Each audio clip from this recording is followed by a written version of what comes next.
Alors, on continue le projet d'une mère à l'autre avec la deuxième entrevue de l'année. Et j'ai l'honneur aujourd'hui de recevoir Claire Do de Moon Sisters, qui représente à mes yeux donc la deuxième mère de clan, la mère de la sagesse. Et ben, avant de vous la présenter puis discuter avec elle, j'aimerais prendre le temps de vous relire le poème en fait que je vous ai présenté dans la petite bande-annonce parce qu'il y a un lien direct vraiment avec ce dont on va parler aujourd'hui. Alors, mon petit poème. Alors, février, la gardienne de la sagesse.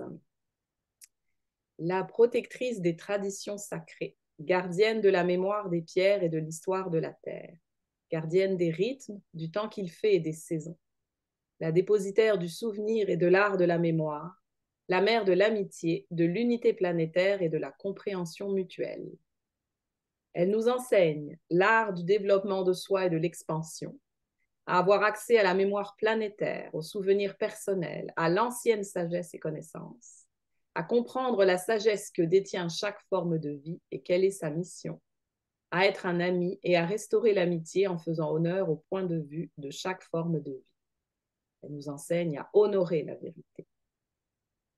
Son poème, ô gardienne des anciens savoirs, chuchote-moi ta sagesse, que toujours je me souvienne du mystère sacré de la vie, des histoires des grands-mères, des actes de bravoure, petits ou grands, de l'avancée de l'être fidèle qui répond à l'appel de la mère, des cycles et des saisons qui marquent chaque changement, de la renaissance de nos visions, de l'esprit que nous avons sollicité.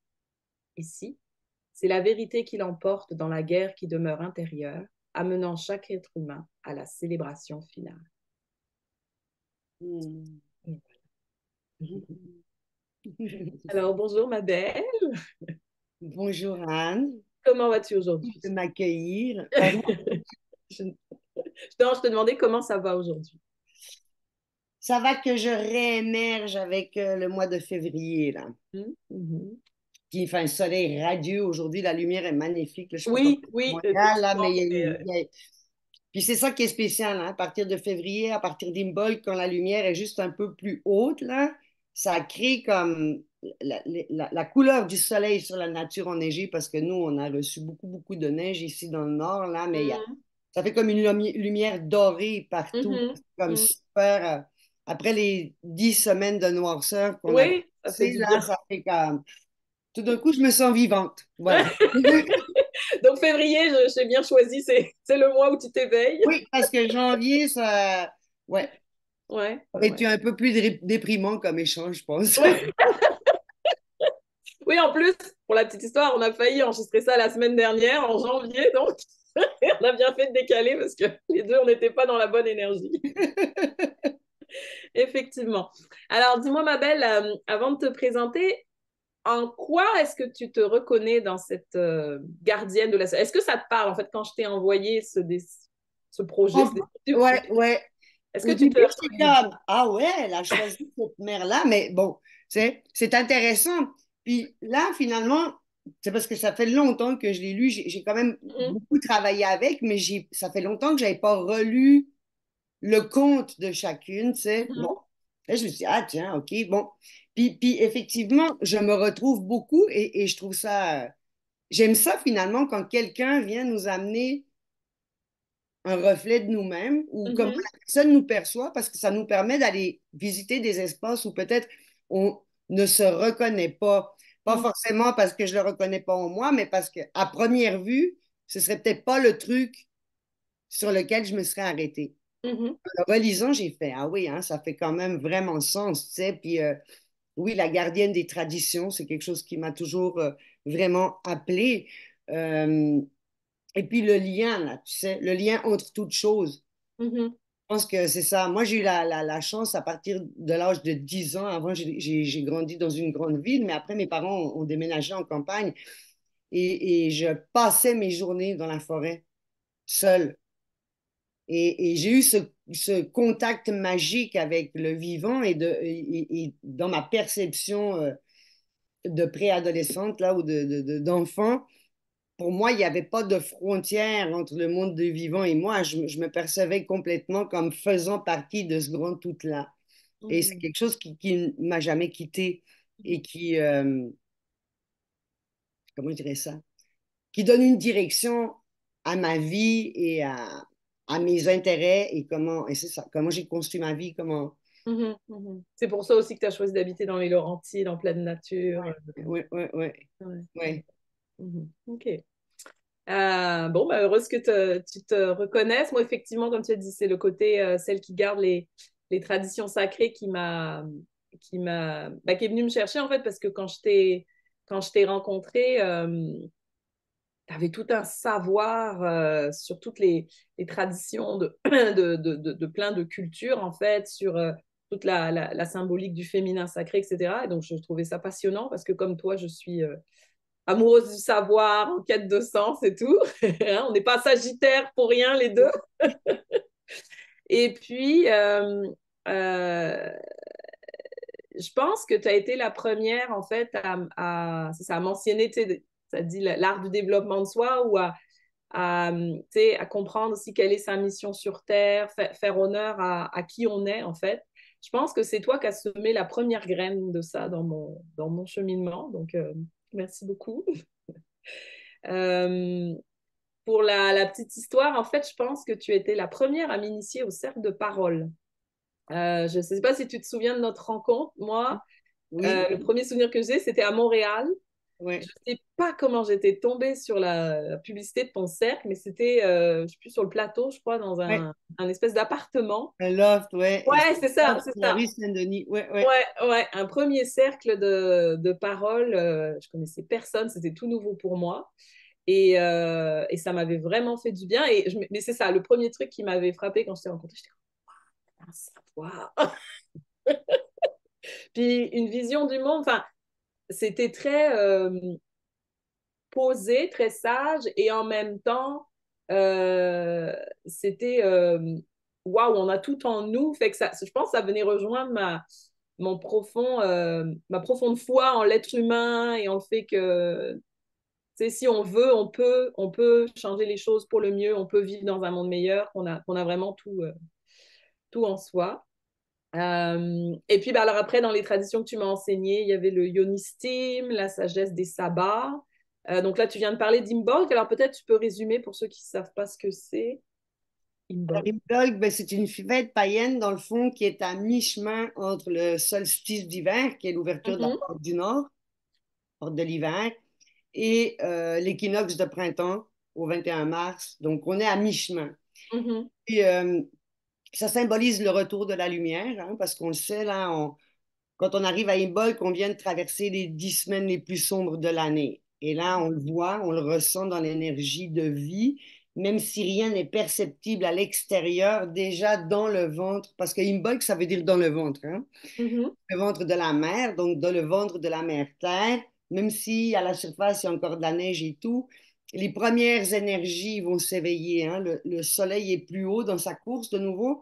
Puis cette chaleur-là, ce rayonnement-là, même s'il y a de la neige, va aller activer le prochain cycle, la prochaine vie qui va émerger. Puis on le ressent, nous aussi, là. Moi, comme je te le disais, ouais, hors ouais. Hors caméra, caméra, hors le, enregistrement. le, le, le mois de janvier à chaque année, je suis mais comme ça, quoi. Et on parle des rythmes et des cycles de vie. Et je Ouais. trouve ça intéressant que justement, la roue de médecine, normalement, c'est comme le silence, l'introspection. C'est le moment dans l'année où je vais contacter avec justement ce qui n'est pas matériel, hein. Donc, puis on a besoin de prendre ce temps-là. La nature, elle prend ce temps-là. Là. Il y a plus rien qui grouille ben ben là, pendant 3 mois. Là. Mais nous, on ne fait pas cet arrêt-là. Puis pendant Effectivement. des années, ça a été une difficulté pour moi de me sentir complètement en décalage avec la société. Et puis en tant qu'entrepreneur, c'était ça, c'était de voir tout le monde sort plein de trucs au mois de janvier, puis des vision boards, puis des programmes de la nouvelle année, puis ci, puis ça. Puis moi, je ne sais même pas encore comment je m'appelle. Je n'ai même pas digéré ce qui vient de se passer Mhm, dans l'année précédente, tu sais. Et puis, c'est de prendre ce temps d'intégrer, hein. mhm, Si je veux être intègre dans ma vie, j'ai besoin d'intégrer l'expérience précédente. Puis on est dans un monde où tout va très vite. Donc, des fois, j'ai l'impression que mon décalage est encore plus grand. Mais bon, je l'assume, là. mhm. Mais J'arrive à cette un âge où je sagesse, peux moi, ça m'a... l'assumer. Pardon? J'ai dit, je suis arrivée à un âge où je peux me permettre de l'assumer. Tu sais. Alors, c'est intéressant que tu dis ça Maman, quand parce on est que maman de jeunes enfants, on peut moins. oui, et en Donc, même temps, j'allais te dire, on en a besoin parce que moi, ça m'a permis de faire la paix, de me dire, puis tu vois, là, j'en parle et je sens l'émotion monter, de me dire, ah, ok, moi, je suis pas la seule à me sentir en décalage. Moi aussi, je trouve que ça va vite. Tu sais, je le dis souvent dans mes articles ou dans mes infolettes. Quand j'étais petite, on m'appelait Long Long ouais. parce que j'avais besoin de temps pour tout. Et tu vois, là, ce matin, ça, j'ai mis l'entrevue à 10 heures parce que moi, ben, je veux avoir le temps de méditer, de me doucher, de ne pas être à la course, en fait, pour arriver bien, parce que ce moment, j'ai découvert avec le temps que moi, j'avais vraiment besoin de moments seuls, même si je suis une fille très sociale, mais ça me régénère, en fait. Et moi aussi, je trouve que ça va trop vite, je trouve qu'on marche sur la tête. Moi, c'est en été que j'aimerais qu'on travaille 2 fois plus, puis en hiver, qu'on se calme, parce qu'en hiver, ça, on est fatigué, on a besoin de... Donc, j'avoue que bah, moi, je trouve qu'être entrepreneur, ça permet quand même de travailler à son rythme. Et c'est drôle parce que je lisais, il y en avait beaucoup au mois de janvier d'entrepreneurs dans le bien-être, qui étaient en janvier, c'était le mode on se repose, on pose les bases de ce qui s'en vient, on digère ce qui vient de se passer. On était beaucoup à avoir ce besoin de ralentir.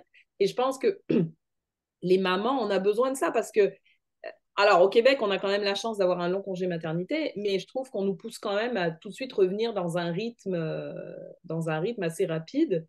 Et c'est pas bon. Et alors, tu vois, pour la petite anecdote, moi, quand j'ai accouché de ma première fille, j'avais une sage-femme, une stagiaire en fait, donc elle s'est trompée. Moi, j'ai fait de l'hypothyroïdie, donc je suis sous synthroïde. Pendant la grossesse, il m'avait augmenté ma dose parce que j'avais besoin de plus pour moi et le bébé.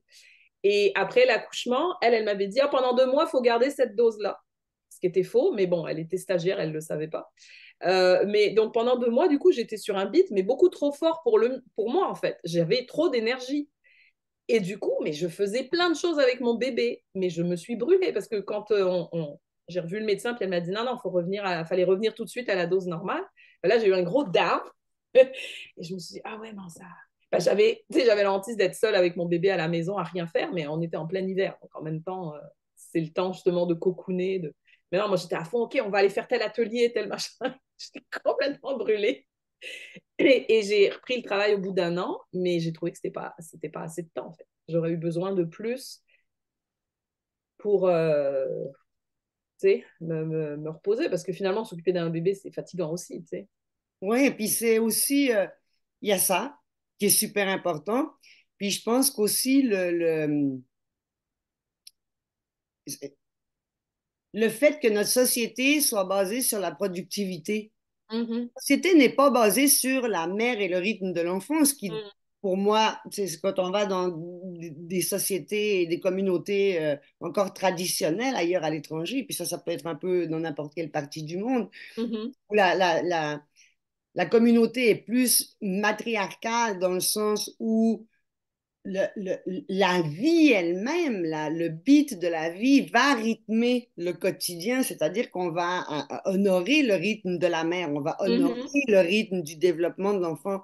Puis je pense qu'à partir du moment où on est maman, on a cette espèce de tandem-là où ben là, tout d'un coup, il faut mettre la casquette de maman, puis la femme ou la conjointe est un peu paumée de comment est-ce qu'on vit ça maintenant, là, avec ce Mhm. plusieurs personnages-là.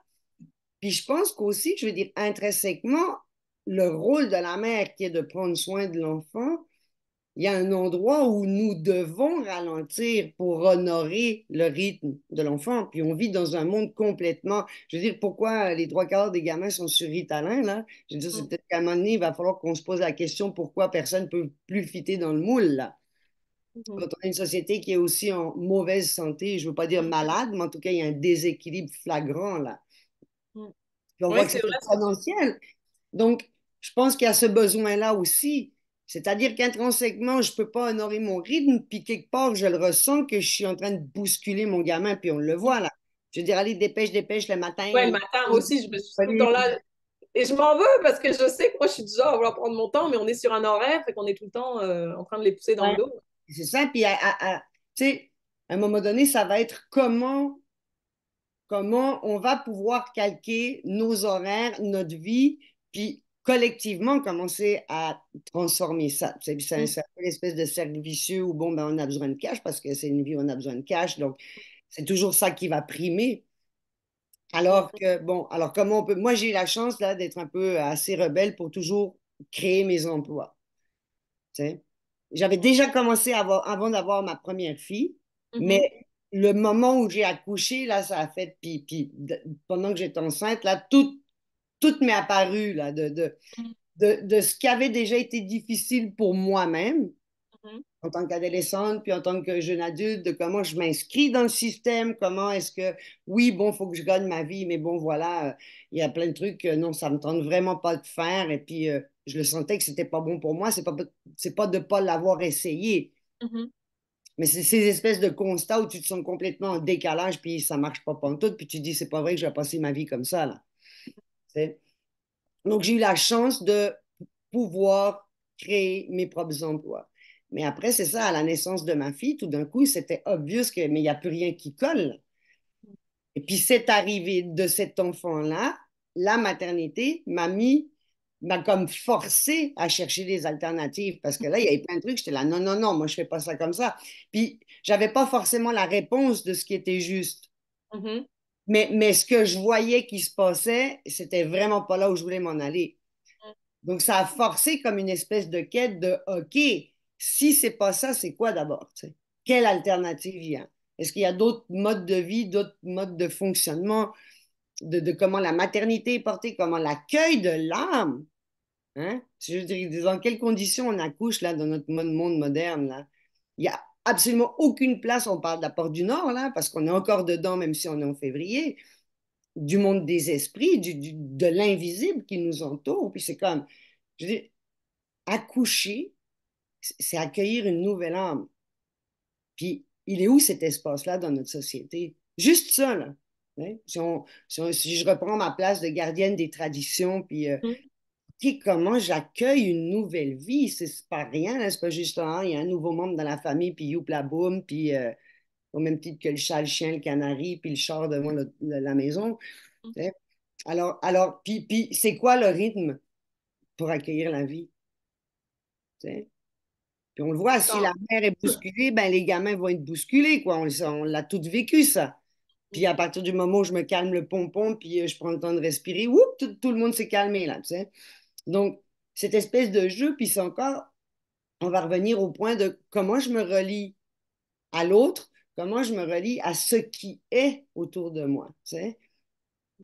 Puis comment je peux trouver une façon équilibrée d'honorer mes besoins et ceux de mes enfants et ceux de ma famille versus les demandes ou les attentes de la société dans laquelle je vis.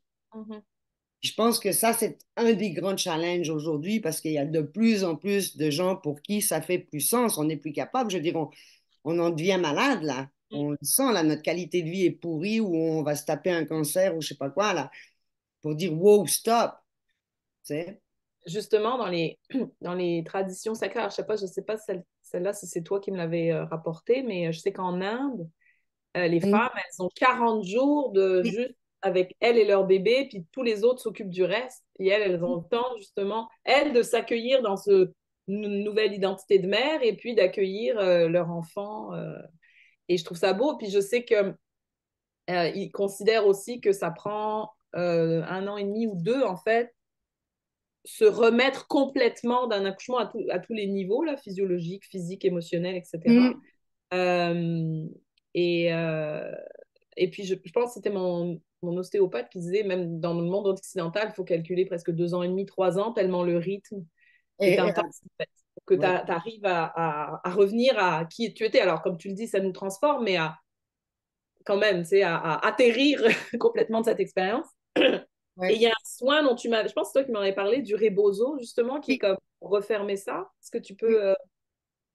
Ben, le rebozo, c'est un soin qui vient d'Amérique centrale Mhm. et c'est une tradition donc où la femme est allongée et on va mettre des grands foulards, c'est comme des grandes écharpes. Alors on va placer des grandes écharpes, plusieurs grandes écharpes sur des parties du corps et en même temps que c'est comme une espèce de massage, on va se faire emballer et serrer avec des nœuds, OK?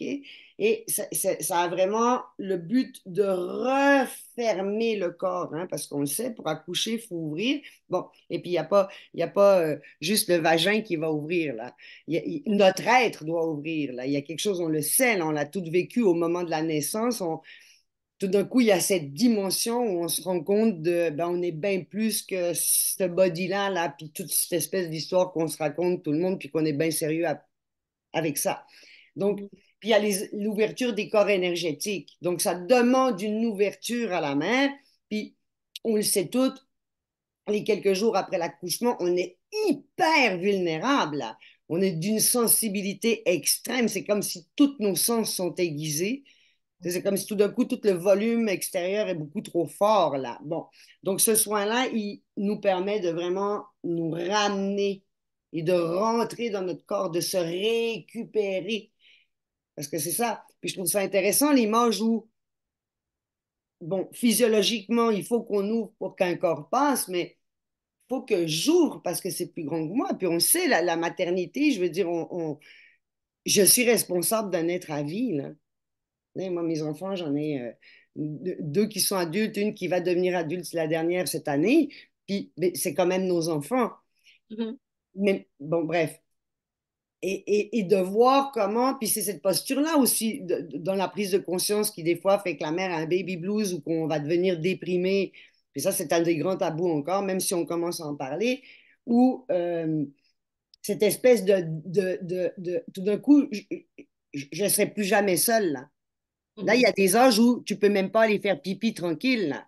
On va se dire la vérité. Il y a des fois, tu les jetterais par la fenêtre pour avoir juste un 5 minutes avec toi-même pour comprendre ce qui se passe. Mais ça, faut pas le dire, par exemple, dans un souper de famille, là. Mhm. Alors que c'est une réalité de comment je fais la place à un autre être, puis tout d'un coup, ma personne, ma personnalité, qui j'étais, là, puis ça va au-delà de mon ego, là. Mhm. Ben, là, tu n'es plus jamais seul. Donc, ça demande une ouverture spirituelle. Il y a un endroit où on ne sera plus jamais ce qu'on était. C'est terminé. Puis à chaque enfant, on n'est plus jamais ce qu'on était avant. Mhm. Donc, tu sais, donc je trouve ça intéressant, ce soin qui vient me ramener, même si je vais être différente, même si il y a un avant puis un après, Mhm. mais voilà, je me ramène dans mon corps, je ramène les morceaux, hein. J'aime bien en anglais le mot remember, qui est le même pour le souvenir, puis je me remembre. Là, je vais Mhm. rechercher les bouts de moi que soit j'ai pu échapper dans ma vie, là, ou ben là, tu sais, je suis un peu éclatée puis explosée parce qu'il a fallu que tout pète pour que ça passe à travers moi. Puis après, comment on reconstruit quelque chose qui va être modifié et différent et enrichi, là. Fait que, ouais. Je Fait trouve que ça beau parce que la société actuelle, elle s'attend à ce qu'on revienne comme avant, en fait. ouais, c'est ça. Elle ignore le changement que ça a apporté dans notre corps et dans nos vies, effectivement. Faut que tu continues à vivre ta vie comme si tu n'avais pas d'enfant, en fait. Tu sais, Ce qui est complètement faux, tu sais. Puis c'est intéressant de voir comment les sociétés qui sont construites sur la maternité, on va dire, là, où la place à une femme, la femme a une place où elle ne doit pas justement, comment est-ce que je dirais ça? Je ne trouve pas le mot, pas se diviser, en tout cas s'éclater en plusieurs rôles où, eh bien là, puis on le sait, là, je veux dire, la situation économique en ce moment au Canada, je veux dire, les deux parents doivent travailler, puis même des fois, en ce moment, quand les deux parents travaillent, ils sont vraiment pas lazy, tu arrives tout juste à la fin du mois. Donc, les besoins de base, finalement, vont primer sur une qualité de vie. Alors que une société saine, Mm. les besoins de base peuvent être répondus d'une façon saine, justement, où on va pas complètement bousculer et la mère et l'enfant et tout ce qui s'ensuit. Je veux dire, des enfants stressés, ça va faire quoi comme société, ça, demain? Ça va créer quoi comme société? Des enfants qu'on a tout le temps bousculés, qu'on n'a jamais laissé le temps de juste, tu sais, euh, je pense que presque tous les enfants sont des longs, pour vrai. Mm. Si on leur laisse le temps, si on les observe, un enfant, il peut être très rapide parce qu'ils sont très curieux, puis ils ont cette espèce de... hein, tu sais, les enfants, ils ont l'émerveillement. Ça, c'est un truc qu'on a perdu euh, en vieillissant un peu, là. Mais je veux dire, dans leurs étapes, ils peuvent être rapides sur certaines choses, mais tu le vois qu'ils vont prendre le temps. On le sait, là. Je veux dire, un enfant, là, à 5 heures l'après-midi, ils vont te péter un tantrum, là. Là, ils sont trop fatigués, puis là, ça, ils vont péter une crise. Mais qu'est-ce qui se passe à ce moment-là? Lui, ou avant d'aller coucher, là. Ben là, l'enfant, là, il y a comme une décharge énergétique de tout ce qui a été vécu dans la journée, là. Puis là, on release tout ce qui était trop, ce qui est hyper sain, OK? En tant que parents, c'est pas...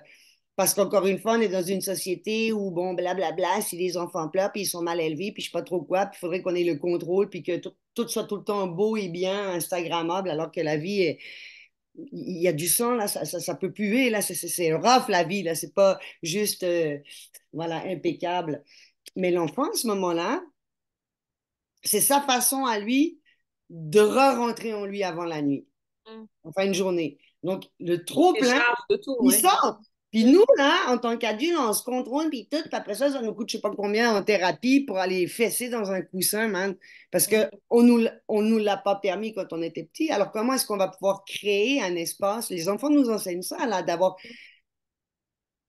cette rythmique-là, puis de, quand il y a un trop-plein, ben, je suis plus fonctionnel, là. Fait qu'il faut qu'on release.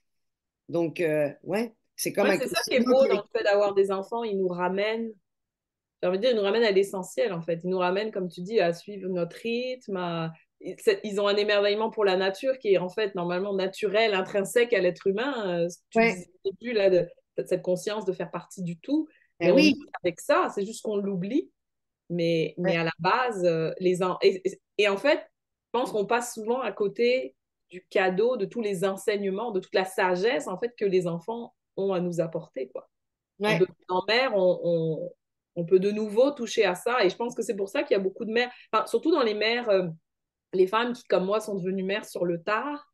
Il y a une espèce de sagesse qui se développe en fait parce que ben, on a déjà du vécu et puis là l'enfant nous ramène tout ça puis un peu comme ce que toi t'as dit là tu te dis que quand t'étais enceinte de ta première fille tout d'un coup ça t'a mis devant toi toutes les choses qui n'allaient pas qu'il fallait que tu changes.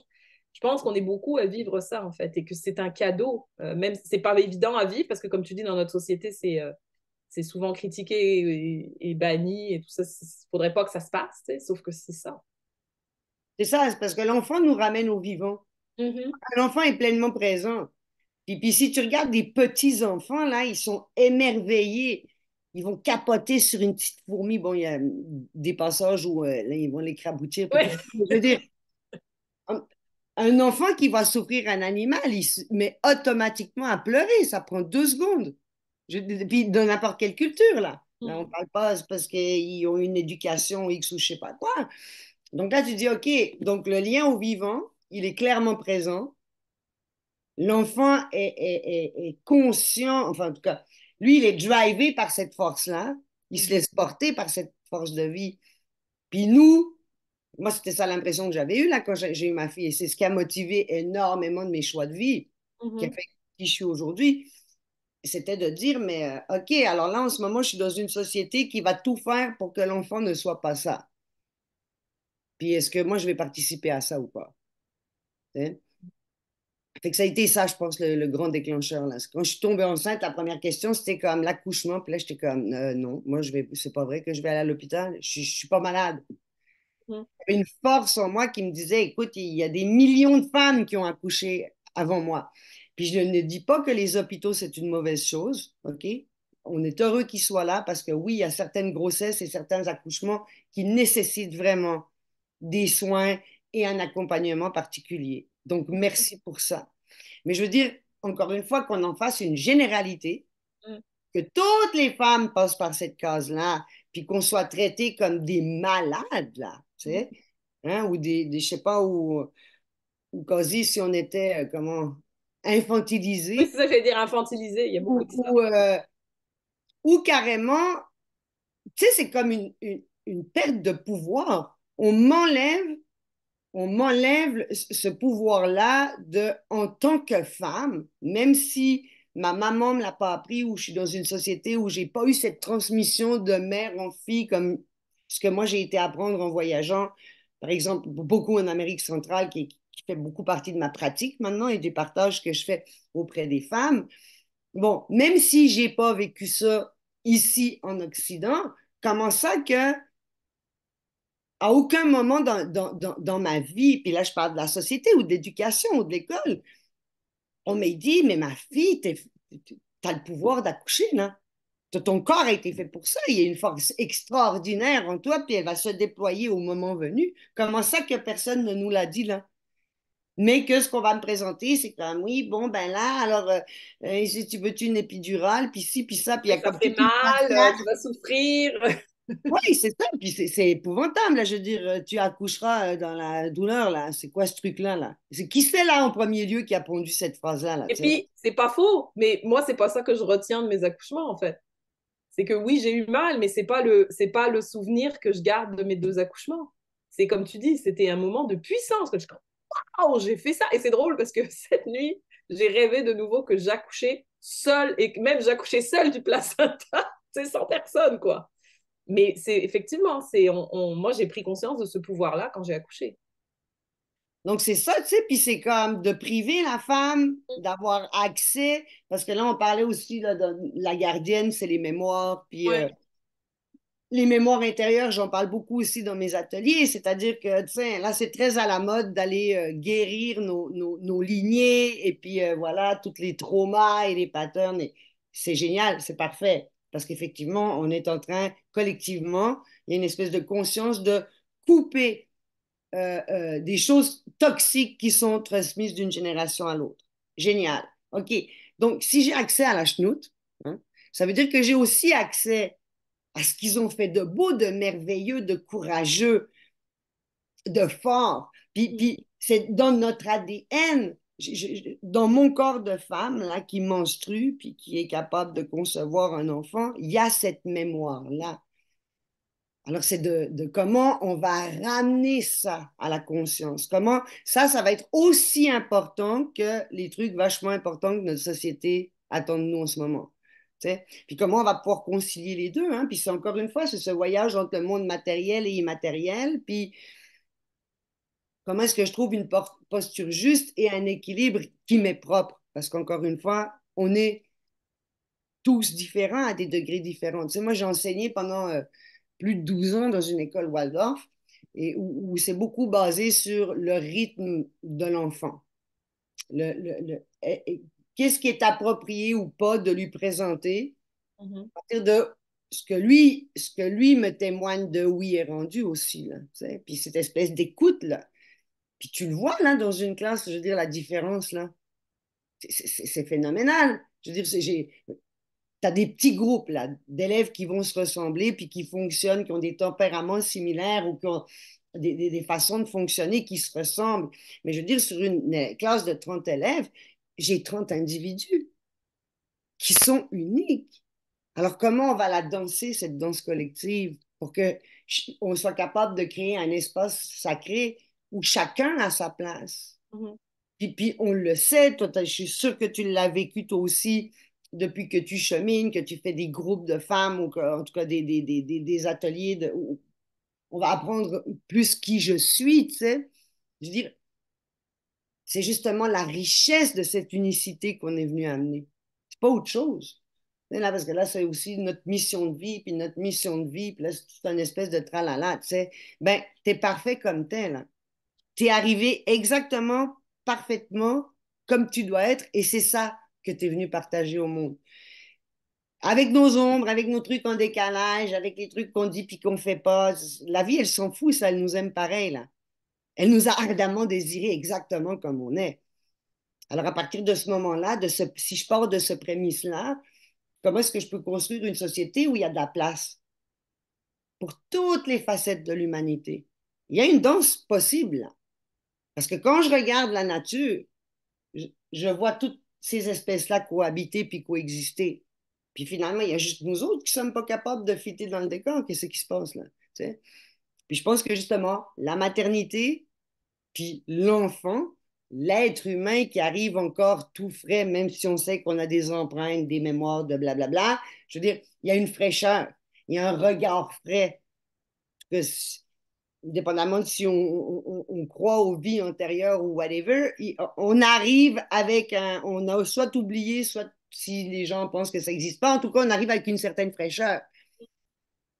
Et puis cette fraîcheur-là, qu'importe ta race, ta religion, dans quel pays tu es né, il y a une similitude dans l'être humain. Avant qu'il y ait cette éducation, puis que tout d'un coup, ça vienne teinter qui tu es, tu sais. Fait que merci les enfants de nous rappeler ça, là. Alors ça, c'est pour le cadeau de la maternité. Je trouve que c'est beau qu'on en parle, mais on s'est dit tantôt, là, c'est pas toujours le fun non plus d'être maman. Donc j'ai envie de te demander, la mère en toi, parce que moi, je connais surtout la sage, j'ai envie de dire, mais j'ai jamais vu tes enfants, donc je t'ai jamais vu dans ton rôle de mère. Euh, quel est ou quel a été ton plus grand défi ou ta plus grande frustration en tant que mère? Ben, c'est ça. C'est exactement de ce dont on a parlé. C'est, tu sais, tout est monté dans le fond grâce à ma première fille, Flora, Mhm. ma grossesse, où ça a commencé par, bon, là, j'étais enceinte et j'étais super contente. Puis là, j'étais comme, ben là, non, je ne vais pas accoucher à l'hôpital. Mais là, moi, elle a bientôt 30 ans, ma fille, donc les sages-femmes, les doulas, ça n'existait pas du tout dans ce temps-là. Puis les sages-femmes, il y en avait, mais c'était un peu alternatif. Il y avait Isabelle Brabant.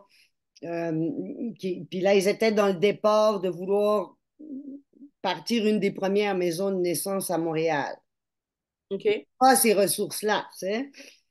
Fait que ça a commencé comme ça. C'était comme, OK, ben moi, j'accouche à la maison, ça me tente pas ce qui m'est proposé. J'ai pas le goût d'être dans un milieu comme ça, tu sais. Et moi, je suis une hypersensible, tu sais.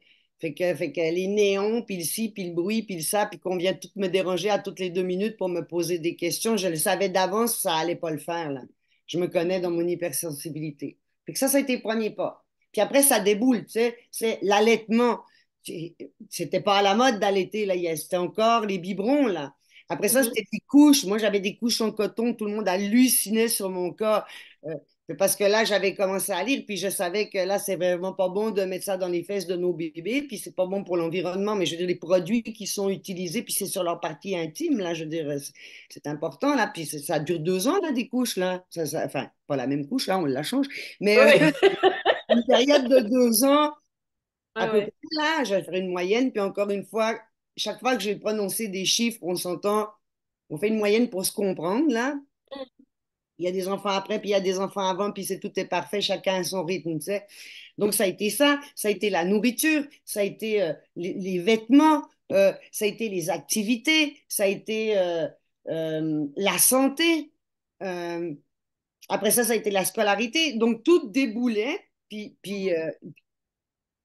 ce qui avait été difficile pour moi, quand moi j'avais été jeune, tout d'un coup, ça prenait encore une autre dimension où là, j'avais le recul d'adulte pour pouvoir comprendre c'est où moi j'ai eu des difficultés à m'inscrire dans la société parce que j'avais vraiment pas le même rythme que les autres, mais pas du tout. C'est toi, tu étais long, long, ben moi, je peux être hyper rapide sur des tâches, puis il y a d'autres bouts où il faut que je m'isole complètement. Je suis une personne tellement sensible, si je veux me comprendre, je suis dans l'incapacité de le faire s'il y a trop de gens autour de moi. Je les sens trop.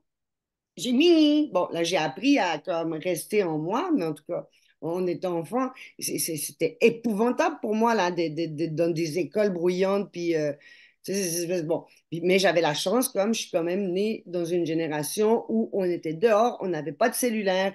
Nos parents, qu'il neige, qu'il pleuve, qu'il vente, on nous foutait dehors, là. Il n'y avait pas de question de rester dans la maison, là. Puis, on se la posait même pas, nous autres, là. Tu sais, il y a des fois, on aurait voulu. Non, tu sais. Fait que collectivement, c'était accepté. Je veux dire, à l'école, là, quand il pleuvait, là, tout le monde avait des bottes de pluie puis des imperméables, puis ils étaient dehors. Moi, mes propres enfants, hein, on les sortait pas pendant qu'il pleuvait, de pardon. Tu sais, Ouais, non, bon. moi, c'est pareil. La garderie de ma fille, ils ont toujours plein Donc, d'excuses pour pas les donc, sortir. j'ai eu la chance d'être encore à une époque où la société avait quand même une plus grande connexion avec la nature puis le vivant. Mhm. Donc ça a quand même été aidant. Mais là, à l'âge où mes enfants, ma première a commencé à. C'était l'âge où elle allait à l'école. Déjà, premièrement, j'ai quitté Montréal là, quand elle avait 4 ans et demi, parce que tout d'un coup, ça faisait plus sens pour moi d'élever un enfant en ville, là. Là, j'étais sur le plateau Mont-Royal, c'était super cool, j'adorais ça, c'était très vivant. On était juste pas loin du Mont-Royal, donc on pouvait avoir accès quand même. C'est grand, là, le parc, c'est quand même très chanceux, là. C'est quand même vraiment génial au milieu d'une ville grosse comme Mhm. Montréal, là, tu sais. Mais là, c'est ça. Là, c'était comme les budgets de cigarettes partout. Un moment donné, il y avait des seringues partout. En tout cas, là, je trouvais ça un peu trash, là. Et puis, tu sais, les gamins, à cet âge-là, ils ont la tête à la hauteur des gaz d'échappement, je veux dire quoi. Donc là, tu as beau prendre des marches et tout, c'est vraiment cool. Toi, tu t'en rends pas compte parce que t'es haut, là. Mais tu sais, à un moment donné, je sais plus, là, je m'étais agenouillée, j'avais une poussette parapluie, je me suis agenouillée pour faire je sais pas trop quoi. Puis là, j'ai réalisé que, mais c'est épouvantable comment ça pue les gaz d'échappement. Mais moi, quand je suis debout puis je pousse ma poussette, je le réalise pas. Donc, il y avait tous ces trucs-là où tout d'un coup, ça fitait plus, bing, je suis partie en campagne avec ma fille. Et puis là, j'avais participé à la première version de l'école des enfants de la Terre à Waterville. OK. Et j'avais déjà à l'époque, je m'étais créé un nouvel emploi là-bas. Là. Moi, je cuisinais, je faisais du pain puis des végés pâtés, des trucs de même. C'était pas encore super La connu mode. à l'époque, là, donc je vendais ma bouffe.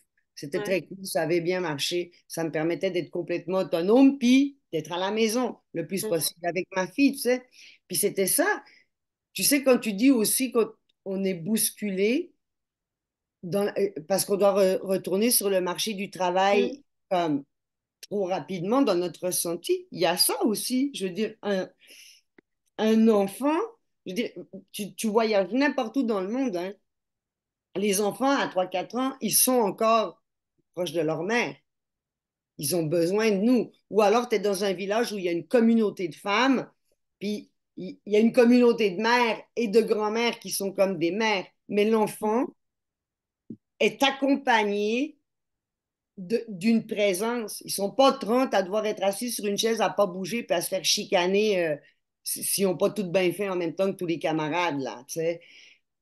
Fait que je pense qu'il y a ce ressenti-là aussi. On a comme un ressenti ancestral qui sait que c'est pas correct, qu'est-ce qu'on est en train de faire, tu sais. Puis là, je blâme personne, là.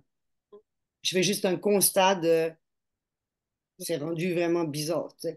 Fait que dans le fond, je me rappelle plus pantoute c'était quoi ta question, Mais mais non, ça t'expliquait que tu c'était étais venu à la campagne parce que ça t'avait ouvert les yeux sur tout ce qui n'allait pas et que tu ne te voyais pas oui, c'est en ça. réflexion. Dans le fond, tous ces changements de vie-là ont été induits par des prises de conscience ou des choix que j'avais à faire à cette étape-là du développement de la vie de mon enfant ou blablabla.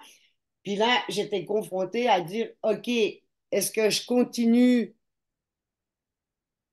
à faire des choses qui ne résonnent pas en moi parce que tout le monde le fait, hein, puis que Mhm. c'est comme ça qu'on est supposé faire les choses, ou ben, je prends le risque de me péter la gueule, mais d'essayer autre chose, tu sais. Puis ça n'a pas toujours été facile parce que, je veux dire, à l'époque où je l'ai fait, tu sais, j'ai dit maintenant, l'allaitement, c'est bon, voilà, c'est prôné, il y a des groupes d'aide à l'allaitement. Moi, c'était Mhm. démerde-toi, hein. Puis là, j'étais une folle, hein, Toi, tu étais une avant-gardiste. tu vas te dire. Puis tu sais, à l'époque, là, pour te dire, là, quand sur la rue Saint-Denis, j'avais attrapé une amende parce que allaiter en public, c'était grossière indécence ou je sais plus comment ça s'appelait. Donc, c'était interdit d'allaiter dans des lieux publics. Il n'y a pas si longtemps que Y ça. aller, tu sais, fait que on vient de loin, là. Tu sais. Ouais. Fait que ça a été ça, mais peut-être, je sais pas si c'est parce que je suis un Sagittaire ou que c'est ma personnalité ou whatever, c'est quoi la raison. Euh, j'ai une personnalité où je peux pas me mentir à moi-même. Je veux dire, je peux essayer de persévérer dans quelque chose dans lequel je ne crois pas beaucoup pendant un moment donné, mais quand je suis seule sur mon oreiller le soir, là, dans mon lit, là, ça marche pas, là. Je le sais. Je le sais que je vais à l'encontre de mes valeurs, je le sais que je vais à l'encontre de mes croyances, puis à un moment donné où ça pète, quoi, ça marche pas. Donc, dans le fond, peut-être ce trait de caractère a été un plus dans mon bagage pour aller explorer tout ce qui était plus alternatif. Dans le fond, ben, ce qu'on appelle alternatif, puis encore une fois, je mets des guillemets parce que tabarouette, si on se met à voyager autour du monde, c'est ancestral, là. Puis c'est Effectivement. encore pratiqué ailleurs. Puis là, on Ah ouais. revient à ça, puis là, c'est rendu En tout cas, je Oui, trouve on ça. pense qu'on a réinventé des choses alors qu'en fait, On comme remettre tu ses dis, ça lauriers à existe depuis César que toujours ailleurs. ça se faisait ailleurs quand même, là, tu sais, j'ai comme rien inventé, moi non Ouais, plus, là, ouais, ouais. ce mouvement qui revient. Mais en tout Ouais. cas, on revient à des traditions, là, dans le fond, fait que c'est ça, dans le fond, c'est ça, c'est cette impulsion-là de dire ce que je ressens n'est pas juste pour moi ou pour mon enfant, ou ni pour nous deux, ou ni pour un déploiement sain d'une famille. Parce que je Mhm. veux dire, en ce moment, être un couple, devoir fonctionner financièrement, euh, d'élever nos enfants, et puis de faire comme ils nous disent dans les revues, là, d'avoir une sexualité super excitante, et puis une entente de couple, blablabla, bla, bla, puis alors là, on a une vie sociale, puis gna gna gna. Pardon? Je veux dire, c'est vraiment pas évident. Il faut qu'on arrête de se cacher la Et face. toi, t'as fait ça tout seul. Tu as élevé tes enfants seul. Ben, j'ai eu ma première fille, j'étais en couple, on s'est séparés, elle avait à peu près 1 an et demi. Mhm. Et après ça, le deuxième papa, on est resté 15 ou 16 ans ensemble quand Ah, quand même. même, ok. Ok. C'est ça. Ouais. Donc, lui, il a été pas mal présent Ok. il était là en tout cas dans les plus jeunes années De tes enfants. de mes Ouais. deux autres enfants. Ouais, c'est ça. C'est ça. Mais oui, tu vois, revivre des choses aujourd'hui avec le rythme qui se passe là. Moi, je regarde, puis sérieusement, je lève mon chapeau aux couples qui sont capables de passer à travers tout ce stress-là. C'est parce que, en tout cas, c'est ça. Je pense que la société d'aujourd'hui nous demande tellement, Mhm. puis encore, on n'a pas encore lâché l'idée de la performance, puis de la compétition, puis fait que ça rajoute une couche sur le gâteau en plus. Tu sais. Puis dans cette espèce d'élan de bienveillance que l'être humain a, parce que les papas l'ont autant que les mamans, d'avoir la conscience de vouloir vraiment prendre soin de nos enfants, de vouloir le meilleur. Tous les parents veulent le meilleur pour leurs enfants, là, je dirais. Bon, mais après, quels sont les moyens pour y parvenir? Puis quelle option j'ai dans le monde d'aujourd'hui? Là, je reviens à la situation économique assez particulière qu'on est en train de vivre maintenant. Ou juste ça, là, le fait d'avoir un toit sur la tête et puis d'avoir de la bouffe sur la table pour tout le monde, ça nous prend tout notre petit change. C'est quand même là, bon. Donc, c'est sûr que ça va impacter la vie familiale. C'est sûr qu'à la fin de la journée, tu n'as pas la patience et puis l'accueil et puis l'ouverture. Ton petit, il tape une crise, là, puis ça ne le fait pas, là. Tu sais.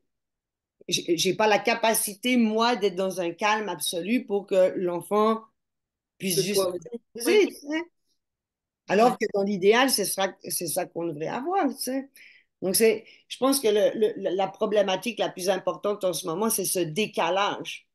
Puis je pense Oui, puis qu'avec nous, de se rendre compte qu'en fait, on nous met sur les épaules cette responsabilité de faire au mieux sans nous donner les moyens et même en nous mettant des bâtons dans les roues, en fait. C'est ça qui est assez. ouais, exactement. Mais tu vois, ce qui est réjouissant, si je peux le dire comme ça, en tout cas, je ne sais pas comment déposer cette constatation-là, mais mettons, ça va tellement de plus en plus mal que ça réveille plein de monde, que ça Ouais. a plus de sens. Tu sais. Mhm. Donc, ça va nous amener, à un moment donné, le paquebot va revirer. Là. Il commence à y avoir une majorité de monde qui, on n'a plus de qualité de vie, là. Je veux dire, c'est complètement fou. Fait que là, on part un petit une semaine à Cuba, un petit pour se changer les idées. Mais là, c'est go, go, go, go, go. Puis là, le sixième jour, quand enfin tu viens de te déposer, puis t'es comme, ah, bon, là, faut pacter les trucs, puis tu reviens à la maison. Ouais, pour repartir. Fait que dans le fond, c'était pire que si tu prenais pas ta semaine, ça, parce que t'as même pas eu le temps de la Puis en digérer. rentrant, Tout t'as est posé, 55 courriels, 200 courriels qui t'attendent. ouais. Mais t'as pris de la vitamine D, puis c'est correct. Mais tu sais, je veux dire, je caricature un peu, mais pour vrai, c'est quand même ça. Donc, je pense que ce décalage-là commence à être tellement intense que ce que moi j'ai ressenti il y a des années, ben, on est de plus en plus nombreux. Puis j'étais pas la seule non plus, hein. Mais c'était pas mal plus rare, mettons. Là. Ça Ouais. m'a pris beaucoup de recherches, puis dans le fond, ça m'a pris de partir à l'étranger, puis de voyager, puis d'aller dans des communautés traditionnelles reculer puis d'observer, mais comment, ah ouais, ah, vous accouchez comme ça, ah ouais, la femme, parce que tu sais, en Inde, on parlait des 40 jours de repos, bon, Ouais. ben, il y a énormément de cultures où il y a cette sorte de repos ou cette sorte d'accompagnement à la mère où, puis c'est normal, tu sais, aussi parce qu'on parlait de récupérer physiologiquement, mais je veux dire, il y a toutes les hormones, là, hein? On le sait, là, au moment de l'accouchement, ouh, là, là, on t'envoie un super pack d'hormones parce qu'il faut que tu passes à travers le truc, là. Fait que, wouhou, là, t'es un peu, hein, on le sait. Ouais, Mais ouais. après l'accouchement, là, quand t'as le drop d'hormones, là, tabarouette, là, je veux dire, c'est l'atterrissage, là, puis après ça, pour juste comprendre la montée de lait, Mm. l'enfant, les émotions, cette espèce de prise de conscience, ben, je vais plus jamais être seule, là, je peux pas le mettre dans ce garde-robe, là, puis ça marche plus, là, tu sais, t'es comme... Donc, il y a tout ça, hein, tout s'habituer à tout ça. Juste ça. Juste ça, cette espèce de transformation psychospirituelle. Puis je veux dire, on le sait, là, au moment où je donne naissance, j'accouche de la mère. J'accouche d'une partie de moi que je ne connaissais pas. Puis ça aussi, comment l'apprivoiser, là, cette affaire-là, là, c'est beaucoup tout en Ça, même c'est temps. aussi, c'est encore très tabou, là. On en parle de plus en plus. Ils appellent ça la matrescence, là. Ouais, Mais effectivement, moi, tu vois, j'ai découvert ça après l'avoir vécu, en fait. Je ne sais pas si on en parlait déjà à l'époque et j'ai juste pas fait attention ou si c'est arrivé après qu'on a commencé à en parler, mais j'avoue que c'est le genre de choses de quand on peut enfin mettre un mot dessus, voir qu'on n'est pas le seul à le vivre, ça fait du bien, là, parce que sinon on a l'impression que on est un petit peu folle ou qu'il y a quelque chose qu'on n'a pas ouais, c'est compris. ça, tu sais. Ouais. Est-ce que tu dirais que c'est tout ce que tu as toutes ces prises de conscience que tu as fait vivre la maternité qui t'ont amené à développer en fait tous ces outils, toutes ces connaissances que tu mets au service des femmes. Oui, C'est déjà exactement. quelque chose qui t'intéressait avant. Ben, pas spécialement, c'est bien drôle, tu sais. Oui, comment je dirais ça? J'ai toujours eu une énorme curiosité pour l'humain, comme je te le dis encore là, l'humain, la nature, comment ça marche cette patente-là, c'est quoi les liens entre toutes les affaires. C'est mon espèce de curiosité de Sagittaire, là, où je sais pas d'où elle vient, bref. Mhm. Donc, ça a toujours été là. Je me souviens quand j'avais 7 ans, ma plus grande peur, mon père, il avait un. Mon père, il avait, tu sais, un globe en plastique qui allumait, là. Tu avais un globe Ouais. terrestre. Bon. Il y avait ça sur son bureau. Puis moi, j'étais fascinée. J'adorais ça. Le soir, après le souper, j'allais dans son bureau, j'allumais le globe, puis là, je tournais, puis là, je disais les pays, puis là, je m'imaginais, c'est comme des histoires, puis ce qu'on te raconte à l'école sur l'histoire de l'humanité. Là, mais tu sais, j'étais jeune, j'ai Mhm. 7, 8 ans. Mais là, je me souviens d'avoir pris conscience à un moment donné, puis de me dire, quand je regardais toute la planète, puis le nombre de pays qu'il y avait, puis comment c'était gros, puis blablabla, puis d'essayer d'imaginer ça, là. Puis là, j'étais comme, aïe, aïe, j'espère que ma vie va être assez longue pour que je puisse tout faire. Puis il y avait comme cette espèce de conscience de peut-être qu'il y a tellement de choses que j'aurais pas le temps. Puis ça me mettait super triste, tu sais. Fait que je vais peut-être partir de ce prémisse-là. Peut-être que c'est cette curiosité-là. Ça a toujours été présent, tu sais. Mhm. Mais j'étais plus C'est une vrai que artiste. Sagittaire, parce que j'ai ça aussi. Ouais, Ouais. fait que c'est ça qui a comme donné une direction. Étincelle, ouais. Ouais, l'étincelle. Puis après, c'était quoi ta question, là? Je me suis Est-ce perdue. que c'est le fait d'être mère et toutes ces prises de Oui, conscience qui oui, t'ont oui, amené à oui. Je développer dirais tous que ces l'arrivée d'un enfant ateliers? dans ma vie, comment je dirais ça? La prise de conscience de c'est quoi la responsabilité d'être un parent, là? Parce que là, c'était bien à la mode, là. Tu sais, c'est comme on se marie ou en tout cas on se met en couple parce qu'on se marie moins, mais en tout cas, bref. Mais le fait d'avoir des enfants est comme une espèce de rite de passage de la société. On le voit d'ailleurs, les femmes qui décident de ne pas avoir d'enfants, c'est encore tabou.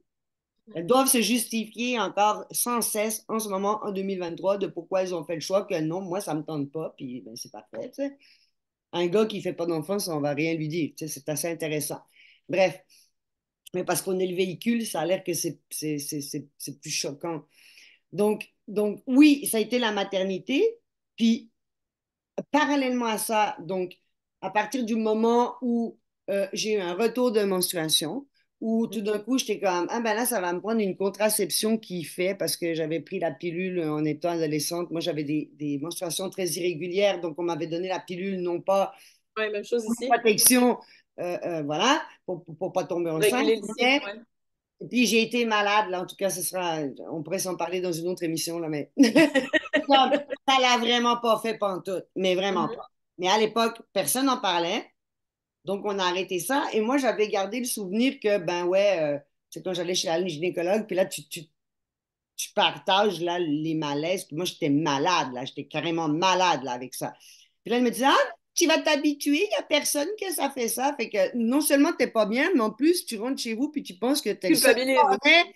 T'es le seul cornet sur quoi le truc, ça marche pas, donc tu culpabilises, donc ça te build up un truc de fou. Mais bon, j'étais trop jeune, hein, j'avais 16 17 ans à l'époque, donc j'avais pas, j'avais pas le regard d'un adulte pour me dire non, mais il y a vraiment quelque chose qui doit pas marcher là. Tu sais, moi, j'étais vulnérable dans le sens où je me fiais aux avis des adultes là, qui étaient autour de moi. Tu sais, bon, bref. Donc, le retour des menstruations, OK, quelle protection je vais utiliser? Fait que moi, quand j'ai commencé à utiliser la COP, parce que c'était ma sage-femme qui m'avait parlé de ça, il y a 30 ans, quand je parlais de ça, on me regardait, puis on était là. Tu vas devoir vider ton truc dans les toilettes publiques, puis tu fais comment, puis yeah, tu te mets les doigts dans le vagin, puis là, c'est comme... En tout cas, donc, chacune de ces étapes et des choix que j'ai faits, parce qu'ils étaient différents, on va dire ça Mhm. comme ça, ont mené à des débats avec mes proches, avec du monde qui m'entourait, de qu'est-ce que tu fais là encore, puis blablabla. Mais c'était intéressant parce que moi, ça m'a obligé à aller plus profondément que juste dans un idéal, là, tu sais. C'est d'aller chercher le tenant et les aboutissants. Pourquoi je veux pas de produits chimiques? C'est quoi les perturbateurs endocriniens? Qu'est-ce que nous fait qu'est-ce qu'on subit dans notre corps de femme à partir du moment où on donne une pilule contraceptive avec des hormones qui ne sont plus mes hormones? Quel effet ça a dans le corps? Bref, bla, bla, bla, bla, bla. Donc, ça a été toutes ces étapes-là. Donc, c'était ma vie de femme puis ma vie de mère, puis tout ce qui Mhm. touchait ça. Puis dans le fond, c'est ça qui m'a poussé à faire des recherches. Puis, ben, à un moment donné, j'ai dit, OK, mais là, ça n'a pas de sens. Faut que je partage ça. Ça n'existait pas encore vraiment. Là, ça fait. Moi, j'ai commencé les Tentes Rouges en 2011. Mhm.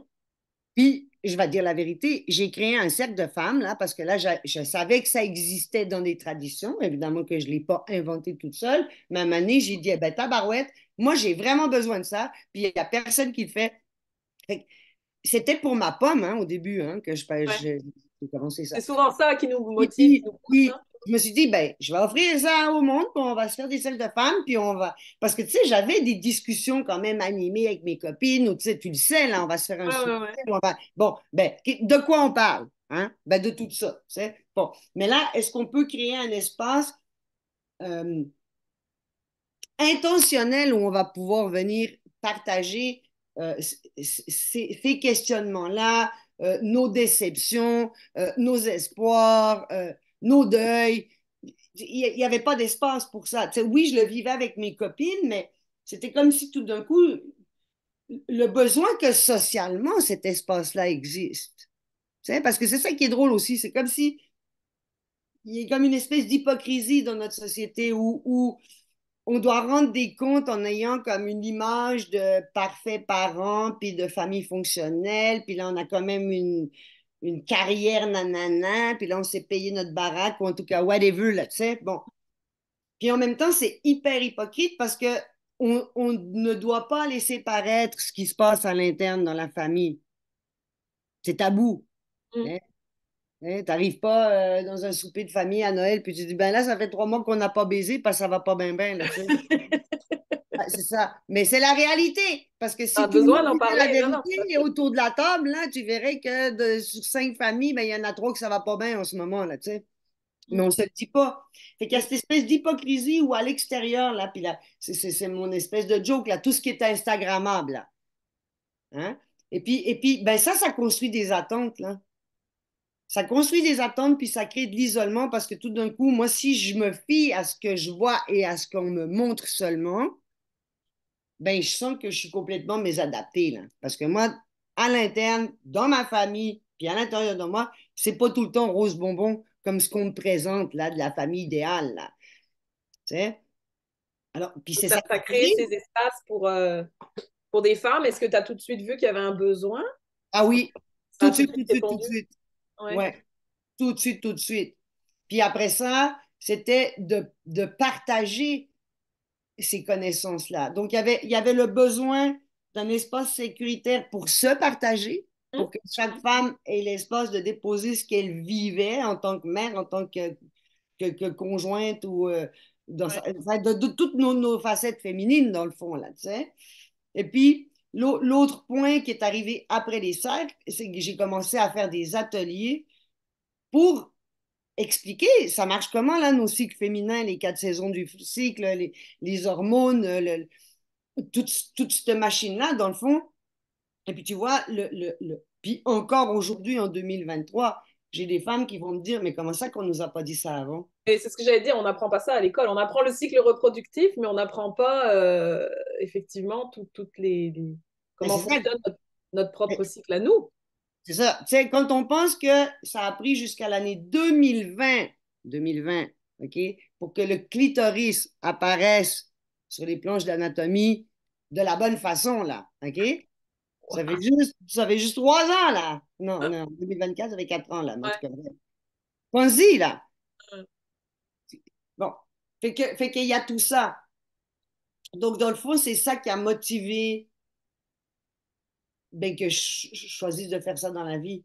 Tout Mhm. d'un coup, il y avait une évidence, puis je me disais, mais mon Dieu, si ce décalage que moi j'ai senti par rapport à la société, c'est toutes les difficultés que j'ai pu traverser parce que c'était pas évident de tenir mon point de vue contre quasi tout le monde là. C'était Mhm. à peu près ça là. Moi j'étais une méchante crackpot là, vouloir laver des couches en coton là il y a 30 ans là.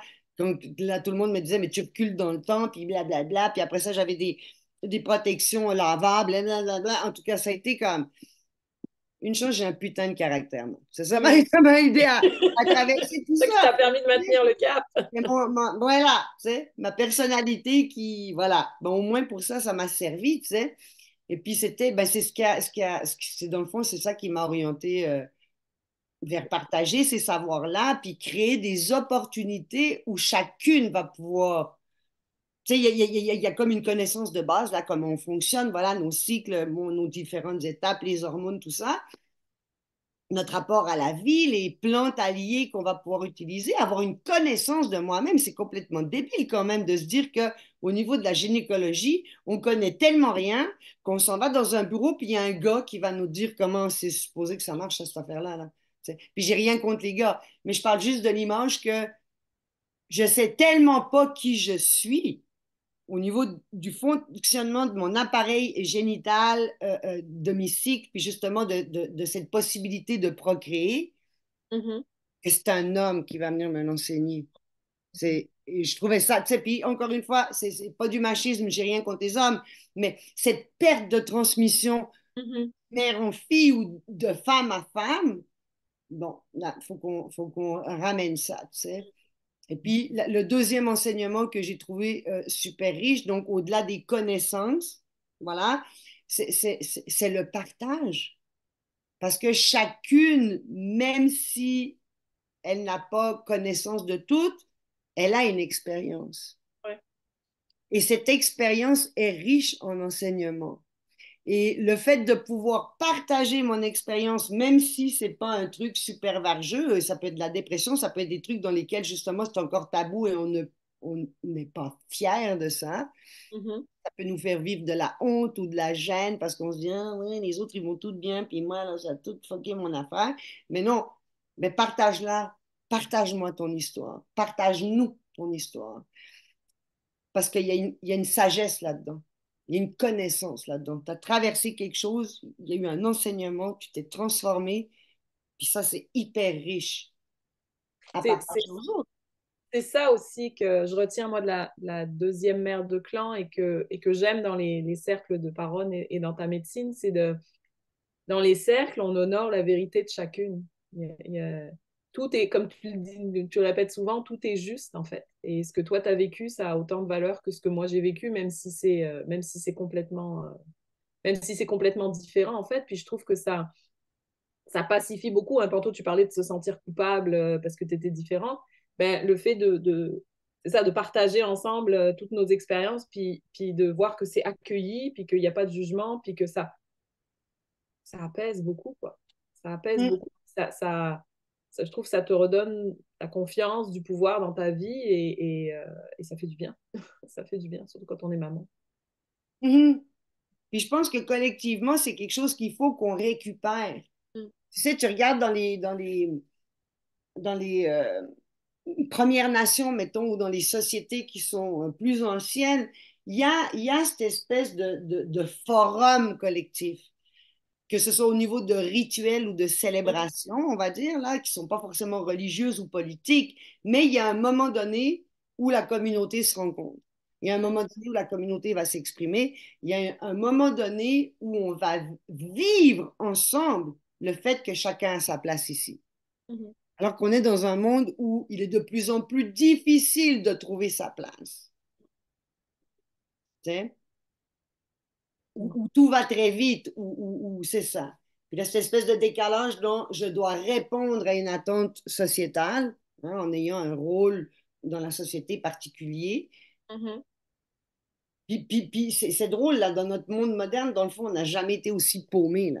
On ne sait plus qui on est, on ne sait plus ce qu'on veut, voilà, on change de tout, dès que ça fait pas, ça, on est dans une, comment tu dis ça, là, une société où tout est très rapidement mis de côté, là. Mm. Éphémère. Disposable, tu sais, ouais, on dit disposable, là, tu sais, Ouais, comme ouais, ouais, en ouais. anglais, là. C'est comme la vaisselle en carton que, bon, on sac ça au recyclage au mieux puis aux poubelles, là. Fait que c'est ça.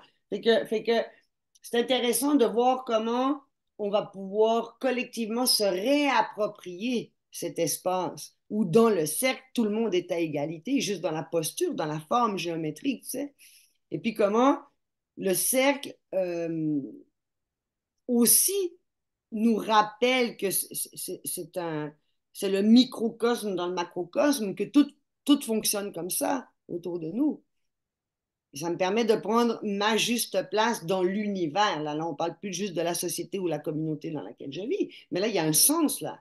Mhm. Il y a un sens autour de moi je suis venu foutre quoi, moi, ici, là, finalement. Et puis après ça, comment je deal? Parce que là, je ne suis pas toute seule. Il y a d'autres mondes. Fait que, comment on va pouvoir tisser quelque chose qui est signifiant avec les êtres qui nous entourent, tu sais. Mais j- franchement, j'ai beaucoup d'espoir euh, à voir justement comment en 30 ans les choses évoluent. Et puis, je le vois comment de plus en plus, là, tu sais, même si ça continue à être sur Instagram plein de choses trop belles pour être vraies, si je peux le nommer comme ça, je vois de plus en plus de monde qui ont besoin de quelque chose de vraiment signifiant, là, de nourrissant. Là, là, on en a marre du vide avec des paillettes. Là, c'est cool, ça va un moment, là, mais à un moment donné, le craving, là, la faim, là, le besoin là, de se sentir vivant puis d'appartenir à quelque chose qui fait sens autour de nous. Là. Je pense que ça, c'était en train d'émerger. Puis on voit beaucoup d'initiatives là, qui sont en train de naître. Là. Puis tu vois, la Lidoula, il y a les relevailles. Hein, qui est un Mm. service qui n'existait pas du tout, là, qui va accompagner la maman après J'ai vu qu'il y avait l'accouchement. des maisons de la famille aussi qui organisaient des cercles de parole pour parler de son accouchement. Parce que ça aussi, Ouais, des fois, c'est encore tabou quand ça ne s'est pas passé comme tu voulais, alors que ça ne se passe jamais comme tu as prévu, en fait, mais on te le ouais, dit c'est pas. ça. C'est Non, ça. non, Puis c'est ça qui est important, c'est d'entendre les histoires des autres. non. Puis on le sait, tu l'as vécu. Puis moi, même si c'est moi qui... Je participe aussi à des cercles d'autres personnes, là. Mhm, Mais si j'ai besoin d'aller me nourrir, puis d'échanger, puis de... tu mhm, sais, et même dans le cercle, quand c'est moi qui facilite le cercle ou qui ai collé le cercle, je dis, je ressors nourri de chacun des partages. mhm, Parce que, puis c'est ça la beauté de cette espèce de dualité, là, ou je ne sais pas comment le nommer, de autant je suis unique et c'est ça que je viens partager, autant je peux me reconnaître dans chacune de vous. mhm, À chaque partage, il va y avoir une perle qui fait waouh, oui. Oui, merci. Ça vient toucher une corde, ou ça vient réconforter une peine que j'avais, ou ça vient stimuler comme une créativité, tu sais, mais Mm. une résonance. Et c'est, tu sais, et Et c'est on ça voit que qu'on je est trouve. tous connectés, c'est ça qui est beau. Ouais. Ouais, ouais. Mais c'est exactement pour ça que moi, j'adore ce livre, parce que quand je lis chacune de ces femmes, ça me fait penser à des femmes que je connais, d'où l'idée du projet, mais j'y vois aussi des facettes de moi, en fait. Ouais. Écoute, Claire Do, merci. C'était riche, comme tous nos échanges. Et Merci, puis, merci à toi de m'avoir reçu. Puis merci de faire ce projet-là. Je trouve ça super inspirant. Tu sais, oh, merci. vraiment. Mais je trouve ça vraiment intéressant, l'angle que tu as pris et puis Ouais. l'approche. Je trouve que d'explorer ça, hein, puis c'est vrai parce que je veux dire, il faudrait que je suis rendu à ce que je pense que je vais le relire au complet, là, pour vrai, là, parce que là, je relis, je l'ai feuilleté aussi après, là, c'est la deuxième ère de clan. Puis là, je feuilletais, puis là, je tombais sur des bouts, puis j'étais, ah ouais, c'est comme je m'en souvenais pas, là.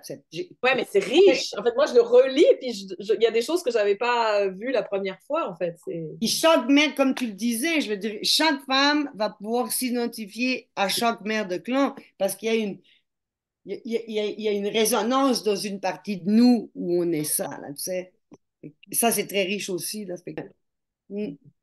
Ça fait du bien de se relier à ça. Ouais. Ben, merci encore. Merci encore. C'était vraiment le Merci à fun. toi. Donc, Merci. voilà, on va conclure ici notre entrevue avec la deuxième mère de clan, parce que elle est très bavarde et moi aussi.